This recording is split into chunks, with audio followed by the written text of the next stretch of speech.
Good morning. Here are the headlines for today. Belize to grow sustainable blue economy with IDB support. YEA grants over $1 million to entrepreneurs. Shell Trinidad waive Venezuela's natural gas investment demands. Belize has secured a $7 million loan from the Inter-American Development Bank IDB to support the sustainable expansion of its blue economy. The program aims to increase the earning potential of artisanal fishers, maintain high fishery exports, and promote sustainable use of marine resources.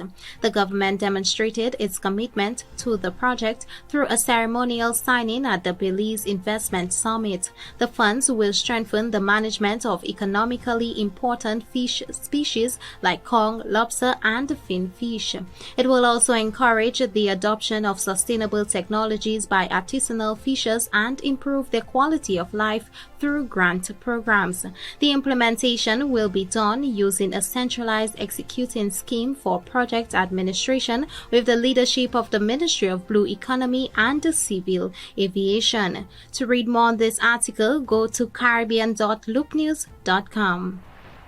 As a follow-up to a headline from April 6, 2023, on the inauguration of the St. Lucia's YEA, according to a spokesperson, the Youth Economy Agency YEA recently announced its grant presentation, bringing the total number of supported young entrepreneurs to 253. Over $1 million Eastern Caribbean dollars was disbursed to businesses in various sectors, including real estate, agro-processing, creative arts, and more. This was YEA's largest presentation with 55 St. Lucian youth as beneficiaries.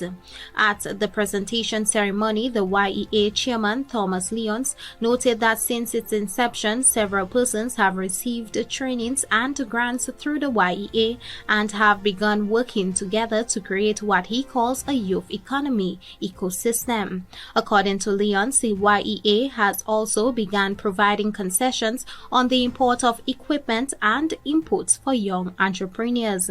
To read more on this article, go to thevoiceslu.com.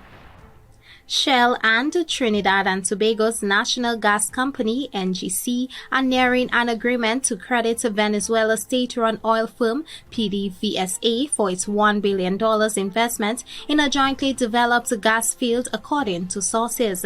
This potential deal could help speed a long-delayed offshore project. In January, the U.S. granted authorization for the project, which could boost Trinidad and Tobago's gas processing and exports. Negotiations between them had initially faced challenges over a U.S. demand that the proposed project exclude cash payments to Venezuela.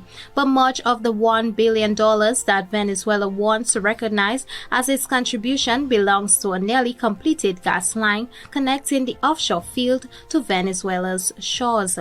According to the sources, Shell and NGC have not finalized but are prepared to pay for all legitimate claims.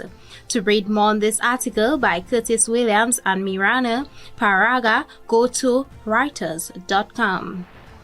Today, September 7th, 2023, marks 2 years since the first CARICOM Africa Union Summit. At the time of the summit, it was declared that September 7th will be observed as Africa CARICOM Day.